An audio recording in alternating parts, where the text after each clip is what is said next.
back then, didn't know what to do, can't lie, but I think this lifestyle suits me. She a 3 out of 10 on a good day, why it's like you when I act so bougie.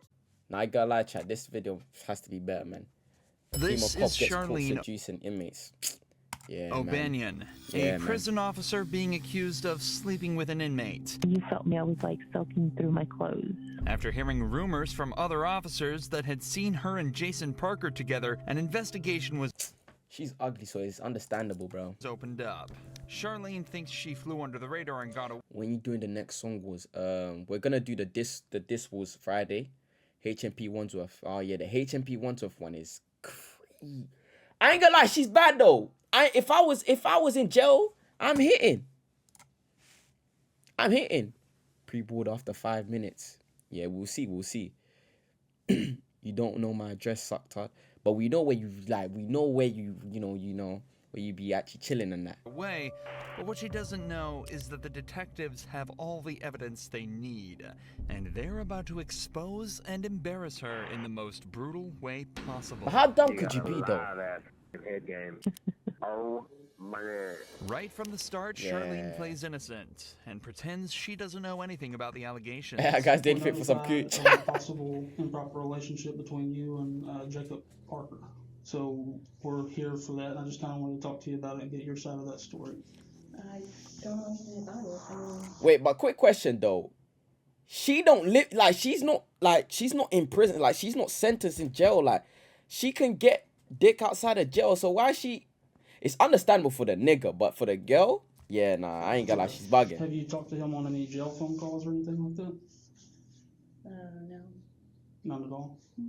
Charlene is sure that this will work, but the detectives have much more evidence than they're letting on. Yeah. And where would you think that this allegation would come from if there's nothing to it? Because she's trucked.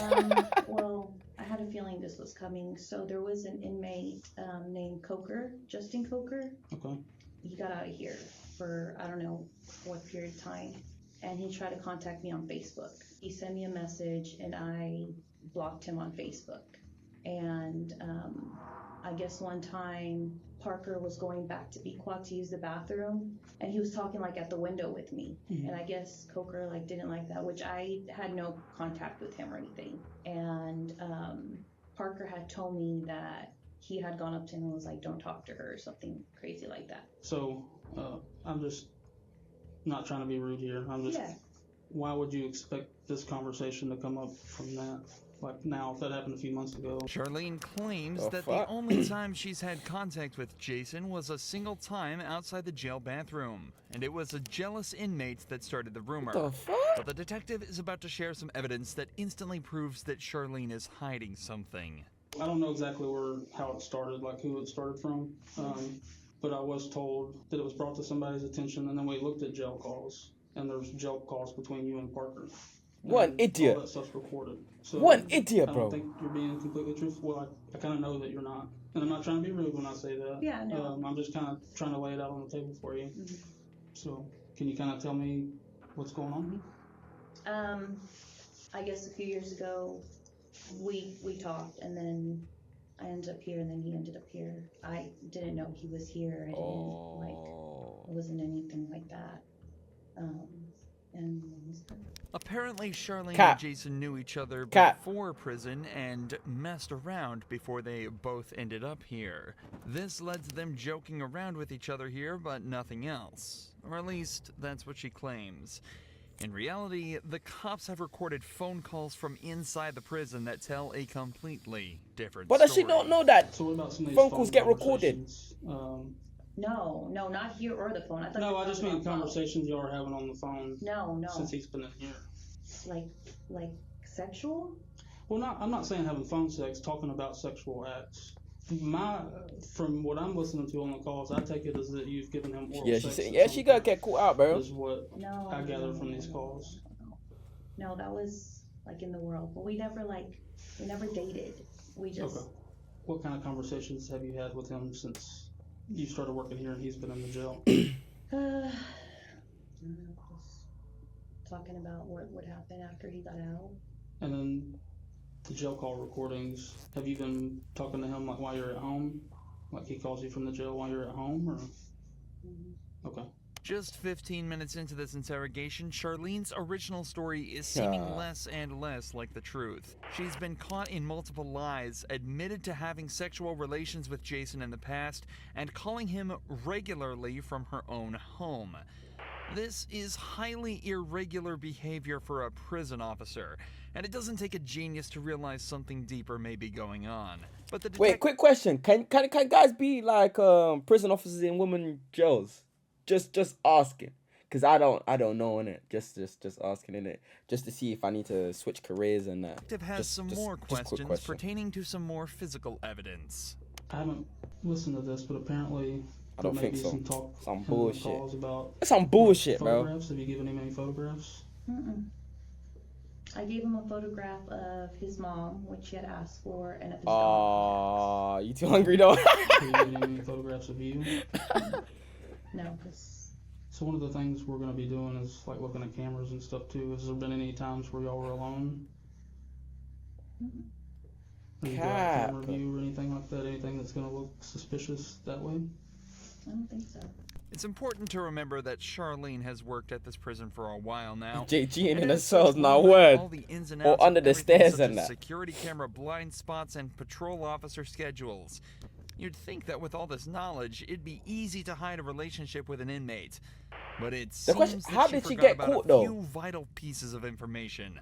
Not least the facts that all phone calls placed from the prison are recorded. But thanks to the detectives, she's about to be reminded of this fact in a devastating way. Hey, baby. Hey, babe. Baby, guess what? What, babe? I just won the blackjack game. Yay. I just won $30. I got a lot of stuff to clean and get rid of before you come home. I'm just kidding. Yeah, she. I'm just fucking you. I was trying to make you think I have all these secret things. Yeah, I bet you do. What? What? What? What do you mean? I don't know. You probably got this weird. My emotes, myself, sub badges. One American guy from Max's server. Weird sex swing. You done that shit for free. I ain't gonna lie. You done it for the love. Love of the game. If I had that sex swing, you better believe I'd leave that sucker up for you.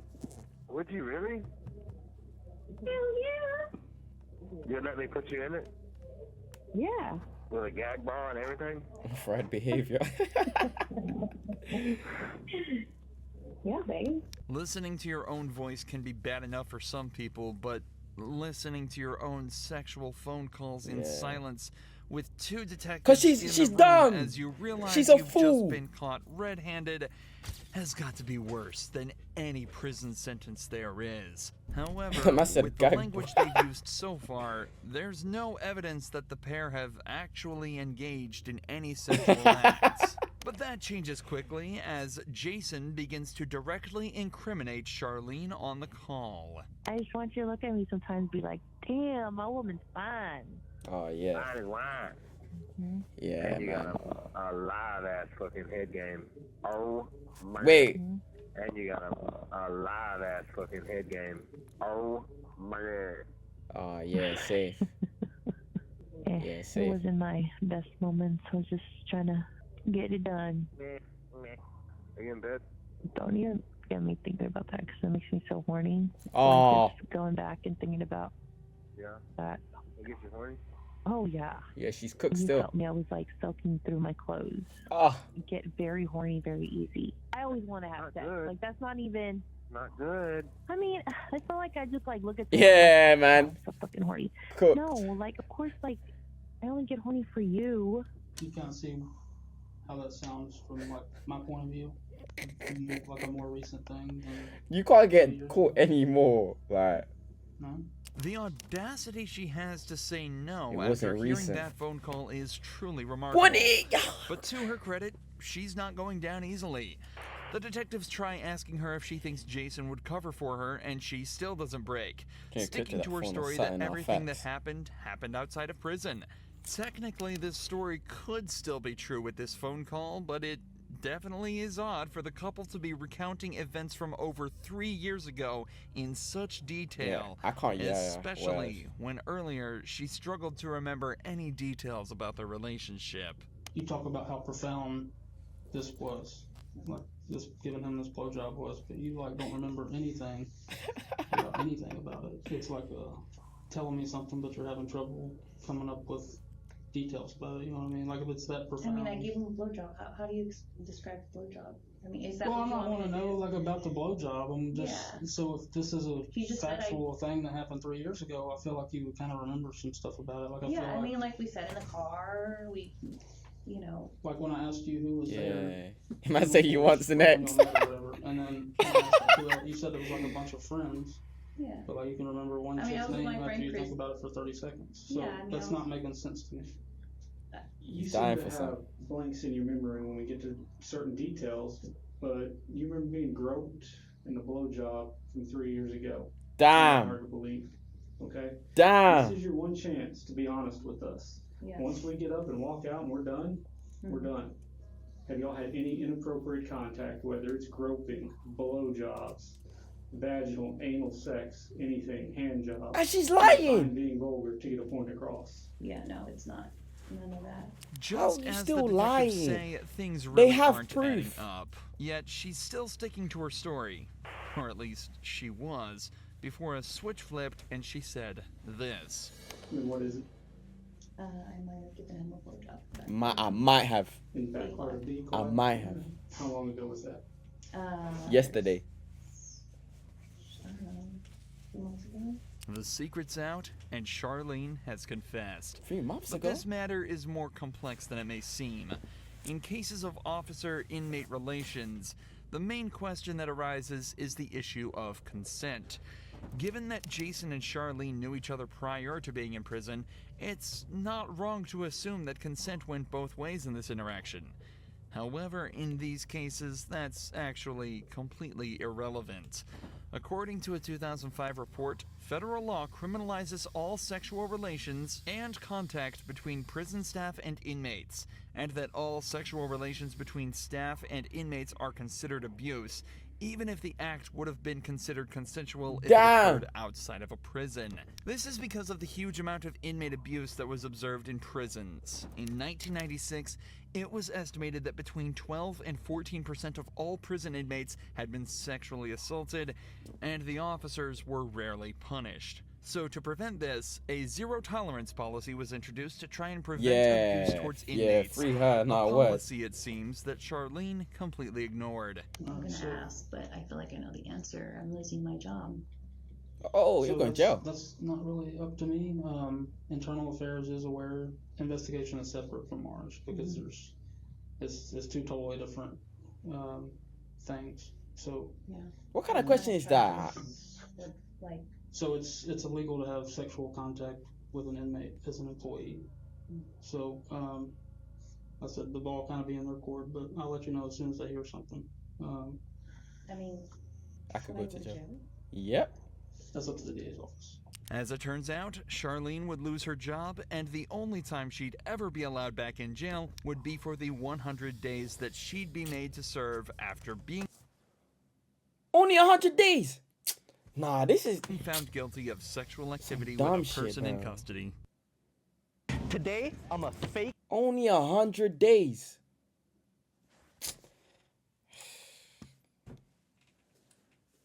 That is actually stupid, bro. This is